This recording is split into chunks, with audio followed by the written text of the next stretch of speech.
Hola, bienvenidos a un nuevo programa de Develando las Escrituras. Gracias por estar acompañándonos cada semana para poder aprender más de la palabra de Dios. ¿Ya tienes tu Biblia allí? Esperemos que sí, para poder estar analizando y viendo todo lo que el Señor tiene preparado para cada uno de nosotros.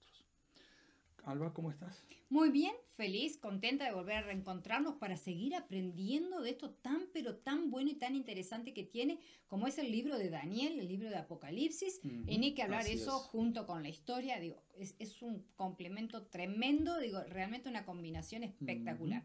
Pero Así Daniel, es. antes de que hablemos nada acerca de Daniel, Apocalipsis, ni nada por el estilo, ¿cómo pueden comunicarse con nosotros? Lo puedes hacer a través, así como aparece ahora en pantalla, en Facebook, en YouTube también. Puedes allí ver nuestros programas, mandarnos mensajes. También nos puedes escuchar, como aparece el logo allí en pantalla, en Radio Messer.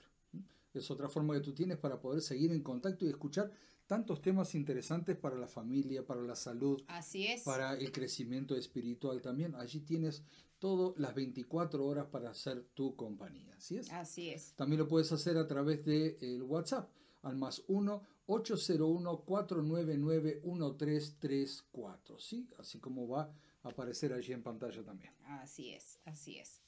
Muy bien, con estos entonces anuncios dichos. Anuncios, Dicho sea así de es. paso, para buscarnos en Facebook y en YouTube es bajo el nombre Nuestras Voces en el Nuestras Desierto. voces en el ¿Verdad? desierto, así es. Y bueno, y desde ya te pedimos que empieces a compartir este programa ya mismo. Comparte la radio también. Comparte la aplicación, comparte el link para que muchas personas puedan conectarse y aprender lo mismo que tú vas a aprender hoy, que nosotros vamos a aprender, que también ellos puedan tener ese gozo de aprender. Así es. ¿Verdad? ¿Comenzamos con una oración? Vamos con ello.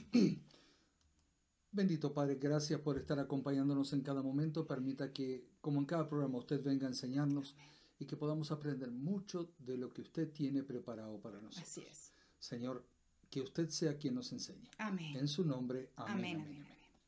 Y es así porque sin la ayuda de Dios nada podemos hacer. Te invito a que vayas al libro de Daniel, al capítulo 8. Vamos a arrancar desde ahí. Daniel capítulo 8 y más específicamente al versículo 14, porque estábamos, si te recuerdas bien, estamos viendo justamente la profecía de las 2300 tardes y mañana, como dice allí el capítulo 8, versículo 14 de Daniel, donde dice que el santuario será purificado. Vimos en los programas anteriores entonces de que había un santuario terrenal y que también había un santuario celestial. Así es. De acuerdo a lo que dice el libro de Hebreos. Ujú. Y estábamos viendo el programa pasado cómo eran las ceremonias que se realizaban en este santuario terrenal para poder aprender lo que está pasando en el celestial. Y habíamos llegado estábamos en el día de la expiación, a lo que se denomina Yom Kippur hoy día, y en ese día era el sumo sacerdote que llevaba adelante todo el oficio, y una de las cosas que se hacía entonces era bueno, no me voy a adelantar, te voy a dejar que tú lo digas, porque implica dos animales. Así Así es, que esa implica parte te dos, lo dejo a ti. ¿sí? Que fue como terminamos el programa anterior, ¿sí? Exactamente. Que hablaba sobre dos chivos. Lo importante que era esta ceremonia, ¿sí? Que el uso de dos chivos. ¿Por qué dos, Daniel? ¿Por qué dos chivos? ¿Para qué estaban dedicados esos chivos? Ok, el primero de los chivos era uno por Jehová y el otro por Azazel. ¿Mm? Vamos a explicar un poquito quién Sí. era, o sea, por Jehová sabemos quién es, pero quién era Azazel. Al chivo por Jehová, vamos a comenzar por él, el más importante, se lo mataba, pero he aquí un detalle muy importante, que tenemos que prestarle mucha atención. Se lo mataba sin que se pusiera la mano sobre él y se confesaran pecados sobre su cabeza. O sea, recordemos que antes el pueblo había tenido, o sea, diariamente cuando una persona pecaba tenía que llevar un cordero, apoyaba su mano sobre la cabeza del cordero, confesaba el pecado por el cual estaba trayendo esa ofrenda, y él mismo mataba al cordero, lo degollaba mientras el sacerdote recogía la sangre. Así es. El pueblo ha hecho eso durante prácticamente todo el año, con excepción de este día. Así es. Ahora, la diferencia es que en este macho cabrío, por Jehová, no se van a confesar pecados. Así es. Ok. En otras palabras, la sangre de este chivo está, por así decirlo, limpia, sin contaminación. Por lo tanto, simbolizaba la sangre de Cristo, que estando limpia de todo pecado, fue y es capaz de purificarnos y limpiarnos a nosotros. Así es. Y podemos ver más información sobre esto, sobre el chivo y todo lo que habla Alba. Vamos al libro de Levíticos, capítulo 16, versículos 15 y 16. Levíticos 16. No, 15. Ah, perdón. 15. Perdón, sí, 16, 15 y 16. Se repitieron un poquito los números. 16, sí. 15 y 16. Dice, después degollará el macho cabrío en expiación por el pecado del pueblo y llevará la sangre detrás del velo adentro. Y hará de la sangre como hizo con la sangre del becerro y la esparcirá sobre el propiciatorio y delante del propiciatorio. Así purificará el santuario a causa de las impurezas de los hijos de Israel, de sus rebeliones y de todos sus pecados. De la misma manera hará también al tabernáculo de reunión, el cual reside entre ellos en medio de sus impurezas. Así que entonces, ahora, no se confiesan pecados porque los pecados ya han sido todos confesados, ya han sido todos puestos sobre esa tela, que era donde se rociaba esa cortina, entre el lugar santo y el santísimo, pero ahora la sangre de este chivo por Jehová va a ser llevada al otro compartimiento que es justamente el lugar santísimo, y es llevada por el sumo sacerdote.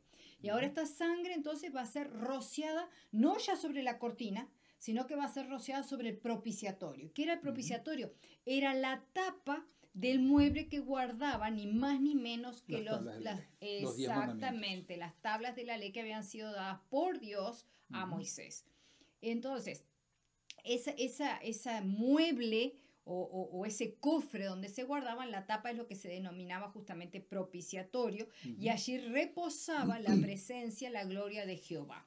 Así es. Entonces, la sangre puesta ahora, salpicada, pintada sobre este lugar que guarda las tablas de la ley, significa entonces que Cristo me ha liberado por su sangre de la condenación de la ley. Porque recuerda que la paga del pecado es muerte. Es muerte. Y el pecado es justamente el quebrantamiento de la ley.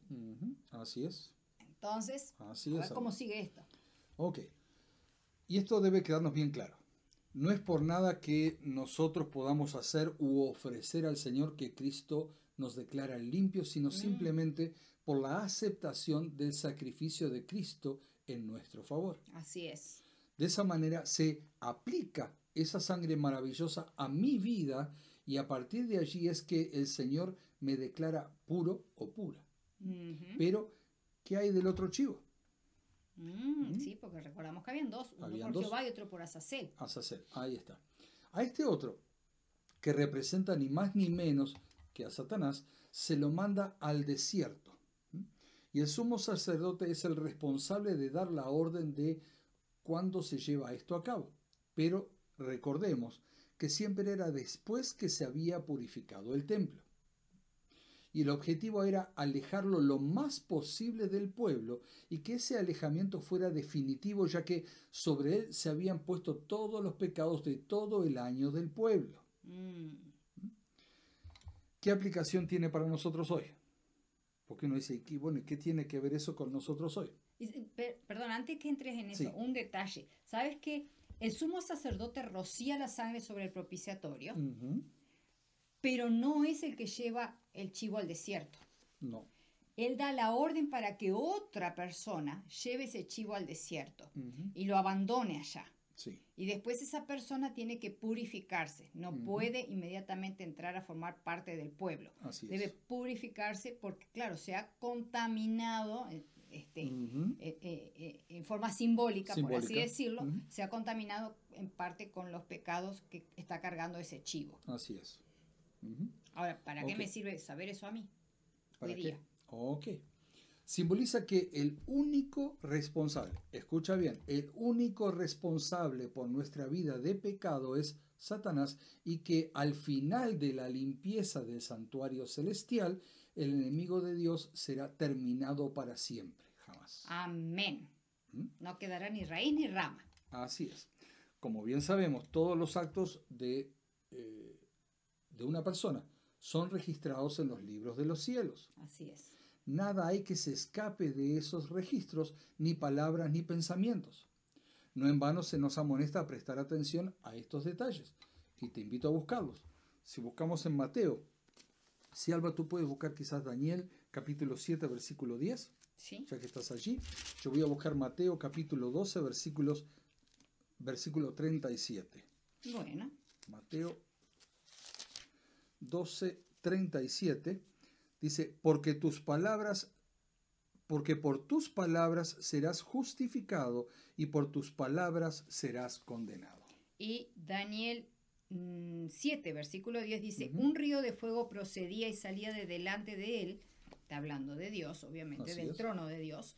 Dice, millares de millares le servían y millones de millones asistían delante de él. El juez se sentó y los libros fueron abiertos. Allí tenemos los detalles específicos de los libros fueron abiertos. Y ahí es donde se están registrando todo, nuestras palabras, nuestros actos, nuestros pensamientos, absolutamente todo. Y volviendo un poco a la profecía de Daniel 8:14, ¿sí? Daniel 8:14, ¿qué decía Alba? Y él dijo, hasta 2300 tardes y mañanas, luego el santuario será purificado. Ok, ¿sí? Volviendo a la profecía de Daniel 8:14, como dijimos, el día de la expiación era una representación de lo que Cristo va a hacer al final de la historia, de este mundo, por supuesto, ¿no?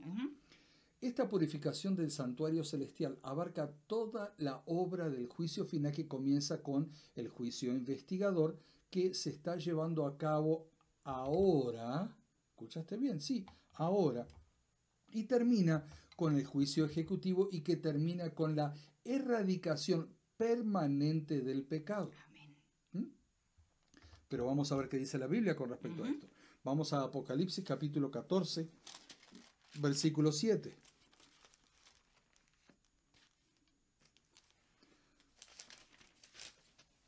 (14:7) dice, diciendo a gran voz, temed a Dios y dadle gloria, porque la hora de su juicio ha llegado, y adorad a aquel que hizo el cielo y la tierra, el mar y las fuentes de las aguas. O sea, la hora de su juicio ya llegó. Ya llegó. Así es. Ya empezó el juicio. Así Está es. bien claro ahí. Ok. Pero ahora vamos a ver las fechas de esos cumplimientos.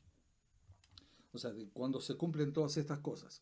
Sabemos que la profecía de Daniel 8:14 forma parte de la profecía más larga de Daniel, que es la de los 2300 días. Así es. ¿Okay? Así que para entender cuándo se cumple Daniel 8:14, hemos de ver primero la de las 70 semanas y encontrar cómo la pieza de este rompecabezas que representa Daniel 8:14 encaja perfectamente en ella. Cuando comienza la profecía de las 70 semanas, ¿tú lo sabes? Vamos a ver cuándo es que comienzan. En la Biblia y Daniel, más específicamente, tienen la respuesta y no es algo que tengamos que especular al respecto.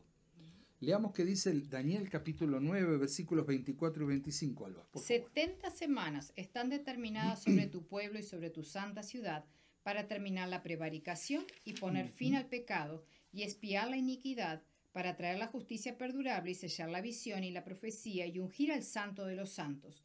Sabe pues y entiende que desde la salida de la orden para restaurar y edificar a Jerusalén hasta el Mesías príncipe habrá 7 semanas y 62 semanas. Se volverá a edificar la plaza y el muro en tiempos angustiosos. Ok.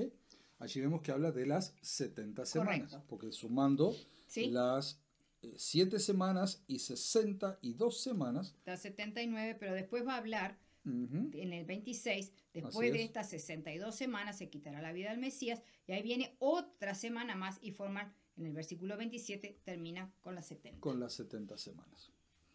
Es de notar que la expresión que el ángel usa aquí para semana hace referencia a un periodo de 7 días. Correcto. Estamos en profecía, por lo tanto, hablamos de semana, de años, por lo tanto estamos hablando de una profecía de 490 años. Correcto.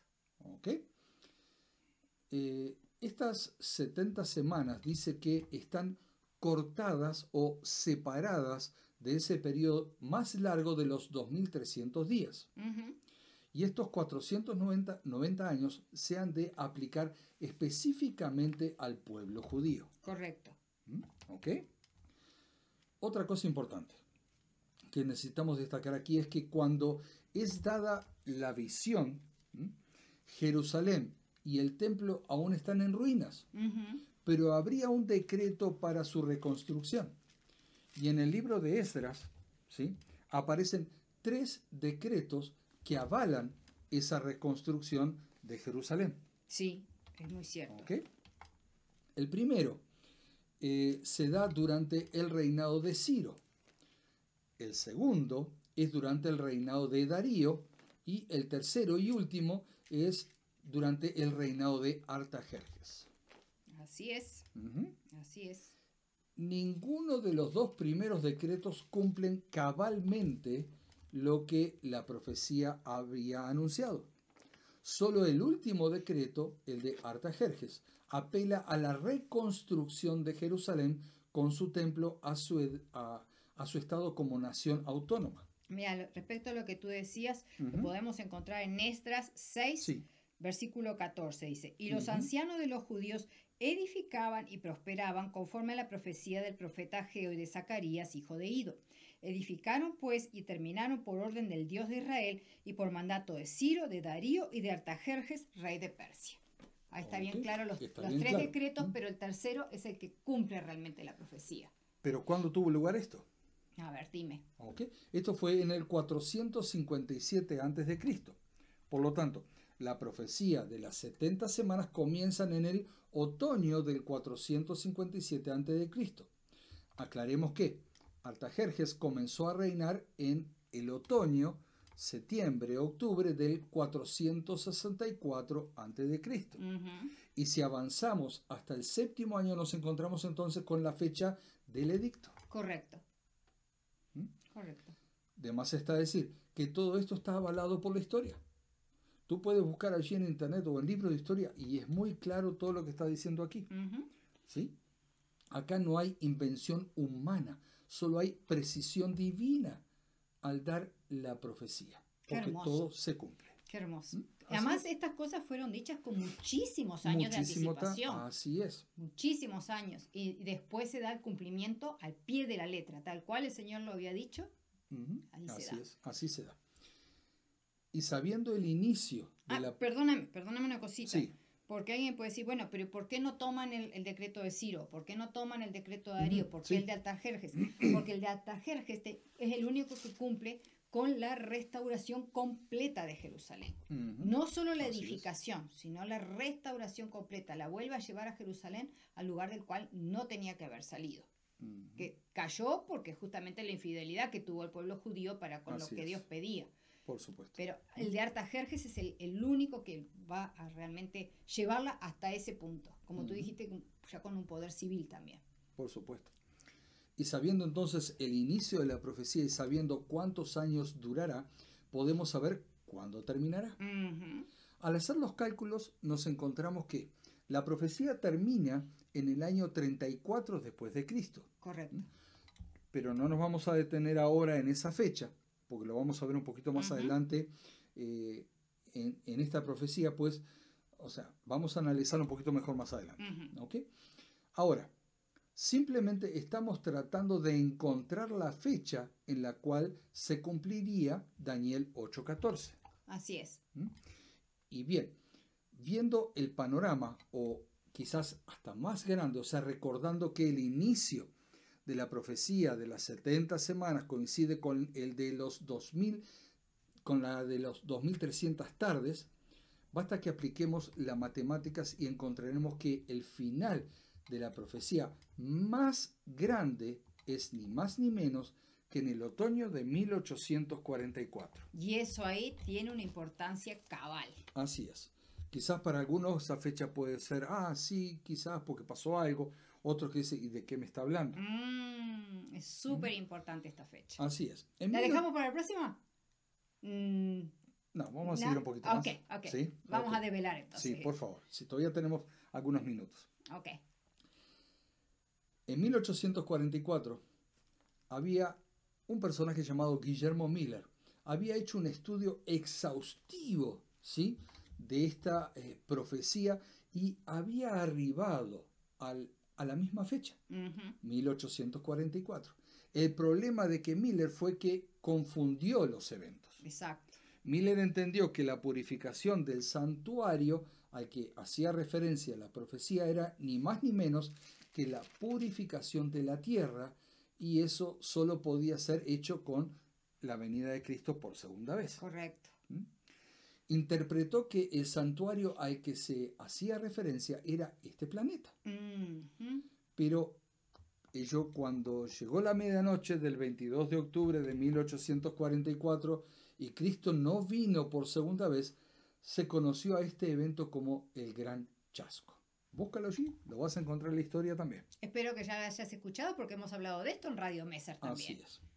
Y al igual que muchos estudiosos de la Biblia, al volver a estudiar, así como Guillermo Miller y otros, la palabra, ¿sí?, la luz brilló en medio de la oscuridad y se les fue mostrado que hacía referencia al santuario celestial. No lo decimos nosotros, sino estudiosos de la Biblia. Exacto. Desde esa época hasta el día de hoy han estado estudiando y han llegado a la misma conclusión. Exactamente, exactamente. ¿Okay? Entonces, ¿cómo podemos relacionar el 22 de octubre de 1844 con el santuario y qué importancia tiene para nosotros esto? Vamos a verlo. Pongamos todo junto lo que hemos venido hablando.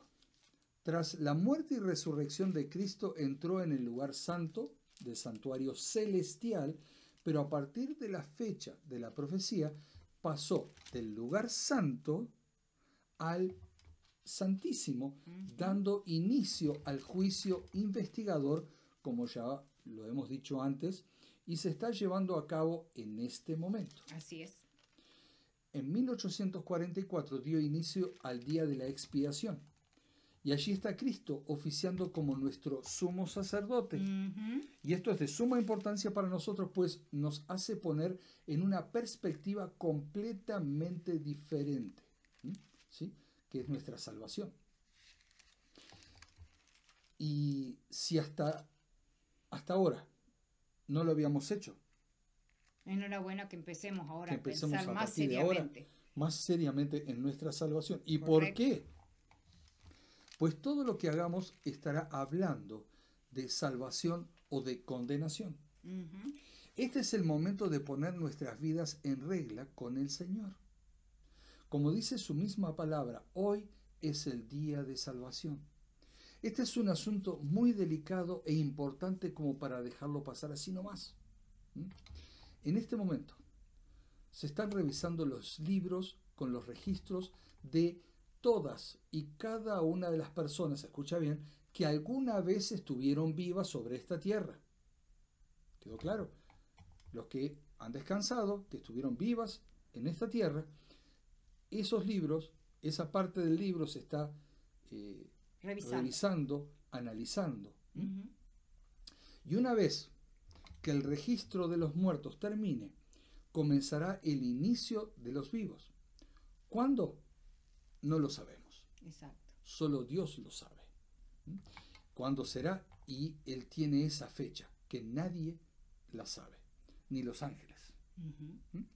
Pero una cosa es cierta, y es que ya van casi 180 años que esta obra se está dando y que en cualquier momento nuestro nombre puede pasar por el tribunal celestial.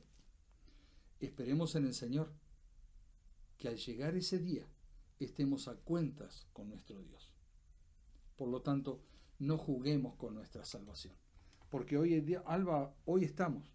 Mañana no lo sabemos. Mañana pero puede ser tarde. Sería bueno, digo, que si somos llamados a cerrar nuestros ojos, tenemos que descansar hasta el día que Cristo venga, que lo hagamos con la confianza de que vamos a estar entre los justos resucitados. Que así sea. Que nuestras cuentas hayan sido arregladas con el Señor. Recordemos que el pueblo de Israel tenía todo un año para venir a confesar y se arrepentía de sus pecados y todo lo demás. Pero cuando llegaba el día de la expiación, ya ese día no se podía hacer nada. Ya estaba todo hecho. Ya estaba todo hecho. Como decimos aquí, estaba todo el pescado vendido. Exacto. Lo único que quedaba era que el sumo sacerdote se presentara, hiciera el oficio que tenía que hacer y bueno, y ahí se terminaba el asunto. Ahora pasa lo mismo. Estamos en este día en el cual se están justamente realizando el día de la expiación. Pero ahora todavía nosotros tenemos tiempo para arreglar nuestras cuentas con Dios. Todavía tenemos tiempo para reconocer donde nos hemos equivocado, para pedirle perdón, para pedirle que nos ayude a arrepentirnos y en la medida de lo posible a restaurar las situaciones.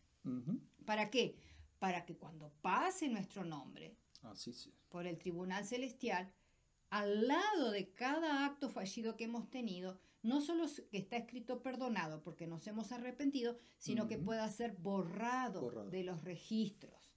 Entonces ya Satanás no tenga de qué acusarnos. Porque va a estar listo para hacer todo eso y poder destruirnos, sea como sea. Por lo tanto, vuelvo a repetirlo, no juguemos con nuestra salvación. No juegues con ella. Aceptemos el sacrificio sustitutivo de Cristo por nosotros, pero sigamos peleando la buena batalla de la fe. No alcanza no solo con aceptar esa muerte, sino que hemos de pedir fuerza y sabiduría del cielo para seguir caminando en las huellas del Maestro cada día y rogar para que el Espíritu Santo vaya transformando nuestro carácter a semejanza del de Cristo para un día, no muy lejano, podamos ir y morar en las mansiones eternas y celestiales, con Él por la eternidad, donde no habrá nada impuro, ni sucio, ni manchado que pueda entrar, y eso incluye nuestra vida, nuestro carácter, que es lo único que llevaremos al cielo. Hoy es el momento de entregarnos al Señor completamente y caminar con Él. Hoy es el día de salvación. No pierdas esta gran oportunidad que el Señor te está dando. Busca en su palabra, aprende de ella, que ella sea tu guía. El Señor te va a hablar por intermedio de su palabra y te va a guiar por el buen camino. No pierdas el tiempo. Hoy es el día de tu salvación. Así es. Y hablando de tiempos, hemos llegado al final del programa. Así es. ¿Qué te parece si oramos? Creo que las cosas que el Señor nos ha mostrado, sobre todo esto último, han sido muy, pero muy importantes. Así es. ¿Oramos? Bendito Padre, gracias nuevamente por darnos una nueva oportunidad. Una nueva oportunidad para poder borrar todo eso que está escrito de nosotros que no hemos hecho correctamente. Ayúdanos, Padre, a poder cambiar nuestras vidas. Ayúdanos a poder seguir adelante. Ayúdanos a poder cambiar todo aquello que necesitamos, Padre. Lo necesitamos con su ayuda. Muéstrenos en su palabra. Susurre a nuestro oído qué es lo que necesitamos cambiar. Y, Padre, acompaña a cada persona para que pronto todos juntos podamos reunirnos en las mansiones celestiales. Amén. Y poder disfrutar de la eternidad junto a usted. Amén. Padre, nuevamente gracias por esta nueva oportunidad y permita que no la desaprovechemos. Amén. Que podamos seguir siempre tomados firmemente de su mano. En su nombre. Amén. Amén, amén, amén. Gracias a todos por haber estado con nosotros. Por favor, comparte este programa. Has encontrado una verdad preciosa. Saber que en este momento se está llevando un juicio en el cielo, que es necesario que este momento lo empleemos para acercarnos más a Dios, para caminar con Él más cerquita de si es que no estábamos lo suficientemente cerca de Él, que nuestras vidas puedan ser cambiadas para un día ir a morar con Él por la eternidad. También los otros necesitan conocer eso, así que comparte también la radio y quédate con nosotros para que la próxima semana podamos seguir aprendiendo más. Que Dios te bendiga. Hasta pronto.